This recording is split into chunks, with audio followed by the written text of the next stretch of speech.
Dari penampilannya itu kelihatan banyak kerutan di wajahnya karena mikirin rakyat. Ada juga yang mikirin rakyat sampai rambutnya putih semua.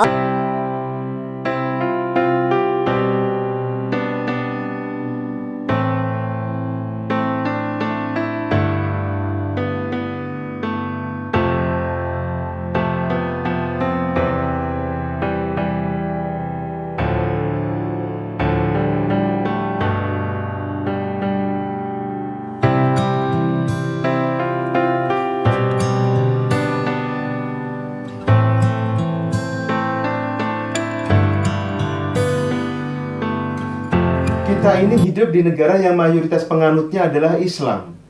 Secara otomatis, suara yang diperebutkan adalah suara Islam. Tidak mungkin yang diperebutkan adalah suara minoritas. Dari dulu hingga sekarang, dan mungkin akan seterusnya, semua partai politik pasti akan menggunakan politik identitas untuk meraup suara sebanyak-banyaknya. P3 misalnya, dari dulu sudah menggunakan simbol identitas Islam, seperti simbol Ka'bah di bendera partai politiknya.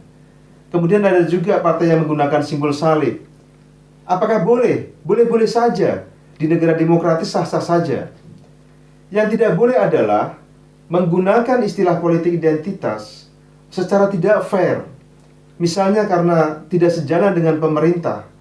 Kemudian istilah tersebut digunakan untuk menyerang atau menyudutkan pihak-pihak tertentu, sementara partai koalisi seperti P3 yang berada di barisan pemerintahan ini tidak pernah dipersoalkan meskipun sama-sama menggunakan simbol identitas Islam. Jadi jangan sampai penggunaan istilah politik identitas ini tidak objektif atau digunakan menurut selera kepentingan kelompok tertentu. Misalnya, jika Anda berseberangan dengan pemerintah, maka Anda berpolitik identitas. Atau sebaliknya, jika Anda sejalan dengan pemerintah, maka Anda tidak berpolitik identitas. Nah, ini yang saya maksud tidak fair. Jadi sebetulnya politik identitas ini akan selalu ada selama kelompok mayoritas ini ada di Indonesia. Tidak usah jauh-jauh lah. Kita lihat masa yang dikerahkan di acara Nusantara Bersatu di Gelora Bung Karno baru-baru ini. Sebagian adalah ibu-ibu pengajian yang mayoritas adalah kelompok Islam. Jadi jelas bahwa politik itu tidak bisa dilepaskan dari kelompok identitas. Nah, bicara tentang identitas, secara disadari maupun tidak, sebetulnya penggunaan istilah rambut putih atau wajah berkerut dalam politik, itu sebetulnya termasuk politik identitas juga. Jadi, istilah identitas itu ada 3. Yang pertama adalah identitas individu. Yang kedua adalah identitas kelompok atau agama. Kemudian yang ketiga adalah identitas bangsa. Nah, silakan Anda buka Kamus Bahasa Indonesia atau Anda bisa mencari di dalam Google Search apa yang dimaksud dengan identitas. Di dalam Kamus Bahasa Indonesia disebutkan bahwa identitas itu berasal dari kata identity, yang artinya memiliki tanda, ciri, atau jati diri yang melekat pada suatu individu, kelompok, atau sesuatu yang membedakan dengan yang lain. Sekali lagi saya ulangi, di dalam Kamus Bahasa Indonesia disebutkan bahwa identitas itu berasal dari kata identity, yang artinya memiliki tanda, ciri, atau jati diri yang melekat pada suatu individu atau kelompok atau sesuatu yang membedakannya dengan yang lain. Jadi ketika Pak Jokowi menggunakan istilah rambut putih dan wajah berkerut, ini jelas ditujukan kepada sosok individu tertentu yang memiliki tanda atau ciri yang membedakan dengan yang lain, atau dengan kata lain, memiliki identitas individu atau identitas baca pres yang berbeda dengan baca pres yang lainnya, dilihat dari sisi ciri khas warna rambutnya. Nah, ketika penggunaan politik identitas individu ini diseret ke ranah politik, maka ini disebut juga dengan politik identitas. Jadi menurut saya, ini adalah blunder politik bagi Pak Jokowi sendiri dan juga bagi para pendukungnya yang selama ini gencar menyuarakan politik identitas.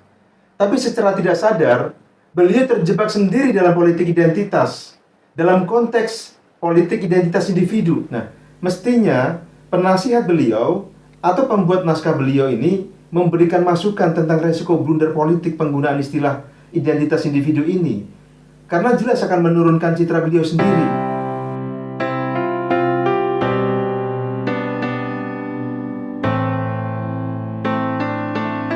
Ya, menurut saya itu wajar ya, selama tidak digunakan untuk membenturkan atau menjelek-jelekan satu kelompok dengan kelompok yang lain.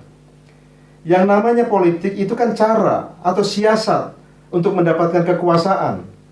Semua partai politik tanpa terkecuali pasti akan menggunakan berbagai cara atau siasat, termasuk politik identitas itu sendiri. Hanya yang perlu digarisbawahi di sini adalah siasat yang digunakan itu sebaiknya tidak menggunakan politik uang atau cara-cara mengelabui kelompok-kelompok identitas agar mengikuti kepentingan mereka. Misalnya untuk show of force atau unjuk kekuatan massa. Kemudian ada mobilisasi massa yang dijanjikan dengan uang atau dijanjikan menghadiri istighosah kubro atau pengajian akbar atau apapun istilahnya. Ternyata ketika mereka sampai tujuan justru diminta menjadi relawan dadakan atau relawan karbitan. Nah, menurut saya ini termasuk cara-cara atau siasat politik yang tidak elegan karena bukan didasari kerelaan hati nurani mereka.